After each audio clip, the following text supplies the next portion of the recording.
I'm going to actually be talking about a journey I've been on for the past several years, and it's actually my fibroid journey.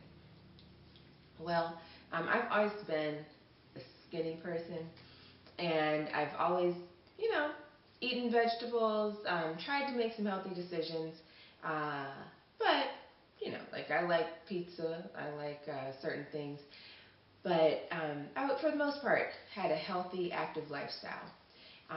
In 2014, I moved back to Texas from the East Coast, and one of the first things I was so excited about was just the prevalence of beef. You can go to any fast food place and get beef. You can get fast food tacos, you can get fast food barbecue, and so I will say I probably ate a lot of beef. Well, somewheres around December of 2014 and the summer of 2015, I was working out on the ground, and I noticed that when I was doing my stomach exercises, like just laying flat on my stomach, that there was something hard. Now, I just didn't know what it was. At some point I said, oh, I've been gaining more weight, because I'm eating out a little bit more now that I'm in Texas and things are cheaper. And so I just thought that that's what weight was going to be, because I've never really had any weight. And so I kind of put it out in my mind, and just continued going through. And I would notice that, and I wouldn't say that my stomach ever looked fat, just looked pretty normal. The next year, I took on another job after that summer of 2015, and I moved to another side of town. And, still, I'm eating out, not every day, but I'm eating out, eat plenty of beef. And by the next summer, 2016, I am now starting to be concerned about some things. And as a matter of fact, I'm trying to schedule a doctor's appointment. And I've been trying to schedule it at this point since since March of 2016, and I had already given them my insurance information. They're like, oh, we don't take it, blah, blah, blah. Well, that summer, I find out that I might have fibroids. And I never thought someone like me would get fibroids because I was skinny, and I didn't know really what they were, other than probably something I didn't want. And I just remember doing research online and saying, this isn't good. So I also started making some lifestyle choices. I did go to the doctors. They did some imaging, and they confirmed you do have fibroids. As a matter of fact, you have 3. They're kind of large. We're going to send you to the gynecologist. And by the time they told me I have them, before I even go to the gynecologist, I am ready to look up some natural remedies. So I want to change how I'm eating. I did read some things about eliminating beef. By this point in time, I'm taking a DIM supplement. And I was taking it because I heard that that might help out with fibroids. And amazingly, all the acne I had cleared all the way up when I started taking the DIM. My first cycle took, after I started taking it, took longer to come, which kind of scared me. But then after that, it was like clockwork. And beforehand, it had never been really routine. And so I just essentially saw nothing but positive things as a result. I got a gym membership to LA Fitness, and I was going there, taking classes, and I was trying to balance work, like not letting work take over, trying to stay healthy. And in the course of time, I lost weight, and that was not what I was hoping was going to happen. It's just what happened. And I remember going to see the gynecologist, and she was like, well, you're not going to heal it. You're not going to get rid of these by changing the way you eat and exercising. And I said, well, can I try? Let me at least try. And the other thing that was happening at this point was prayer. So going to the first gynecologist, I really didn't like that experience. I remember that she really just wanted to do some surgery, like, let's get these things out.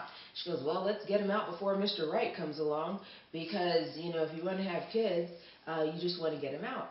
And I was very nervous about the idea of choosing to go under surgery, and also realizing that a surgery to remove the fibroids is going to have some recovery time, and I'd probably be out of work for 6 weeks, and I'm a school teacher, so it's like whatever I do, I always want to make sure those things kind of happen during the summer, because I hate doing lesson plans and sub plans.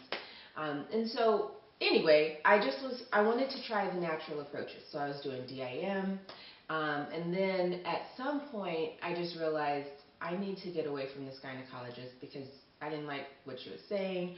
I just felt like she was very negative. And so I got another gynecologist, and I did want to go with someone black because I just felt like she at least might try to preserve my fertility and not be quick to try and take my uterus out. And so when I go to the second doctor, kind of let her know my situation, and I also at this point am ready to try some systemic enzymes that I've read about. And I don't want to take something that's going to jeopardize the rest of my health, but I just wanted to see from a doctor's standpoint, is there anything concerning about these enzymes? And so she looked them over, looked at the medical information. I had printed out some things, and she said, you know what, it doesn't hurt to try. And so I then started taking these systemic enzymes that I purchased off of Amazon. Now, I didn't feel anything particular. I really can't tell you anything that happened as a result of taking them, but I can say that they were costly. Like I'm spending $90 at a time on Amazon for these things, and at some point they're recommending that you take like 15 a day. So of course you're just burning through them and just constantly having to get more. So at some point I decided, let me not do it. Now, all along this time, my blood work is great. I have no anemia. I had never had any heavy menstrual cycles, so there's no concern about the bleeding. Pain that I have experienced at this point is very minimal. It would actually be one day of my cycle. Sometimes it would be pain during urination. Sometimes it would just be pain on the side of my stomach. But it was very minimal. So my symptoms were not making me feel like I have got to get this out. The worst thing I remember experiencing is that when my cycle came, I looked pregnant. And so then I would make sure that I wore clothes so that no one's asking me, are you pregnant? Because I just didn't want that question. But I do remember just being fine. Well, I decided to go to another gynecologist because every time I would go to that one, I would be waiting for over an hour to see her. And, she was nice and all, but I just realized I was not a priority and my time was just too valuable. One thing I did appreciate that particular gynecologist told me is I did express some of my concerns with having a myomectomy, and that's a surgery where they go to try and remove the fibroids. And I was concerned that a doctor might just, while I'm under, decide, oh, we might just take out this whole uterus and give me a hysterectomy, and I didn't sign up for that. And so the doctor said, yeah, that actually is a real possibility. Like if they're going in and they can't reconstruct it or they're having some issues, they will make that decision. Or 2018, I started seeing a new gynecologist. And what I liked about it was close to the house. And when I went to go see her, she was quick. I didn't have to wait forever. So I said, okay, this is a winner. And so I went to her. And at this point, I really needed to just see how have things been moving along. So I let her know, about my fibroids, and I just really wanted to kind of see where we're at, see if they've grown. Now, by this time, I purchased a house, which was a highly stressful event. And I think by the time I started seeing her, I was engaged or got married, somewheres around there. And so, there had been some stressful situations that had happened. And so I'd imagine things might kind of change inside. But again, nothing was really that bad. I wasn't undergoing a lot of pain. I still didn't have heavy cycles. And so, I just told her, because I'm not having any really bad symptoms, I don't really want to go with surgery. And so she didn't push surgery. She's like, okay. One thing she did say is, I'm sure you have more symptoms than you really are acknowledging, but you've just been living with it for so long. And, you know, again, when I would think about the things I'm dealing with, and I listen to some of my friends and what they're dealing with, I didn't think it was that bad. And so, long story short, she does some imaging, and it essentially looks like and I guess this was 2018, it looks like over the course of 2 years, things had not really changed, like things had not really grown, which in and of itself was amazing. Just to say some other things I did, at some point I pretty much cut out beef. And then I tried to mostly eat organic. If I did eat meat, I had stints where I was just eating fruits and vegetables and not eating any meat.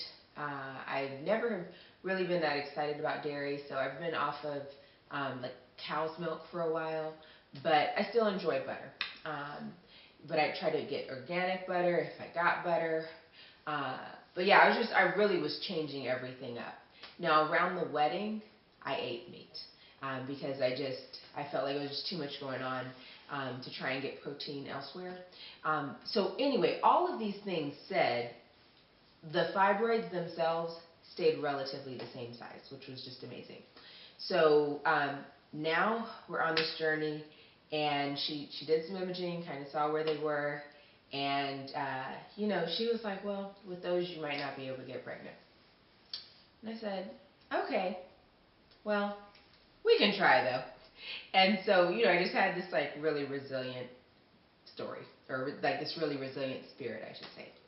All right, stay tuned, and I'll tell you how pregnancy has gone.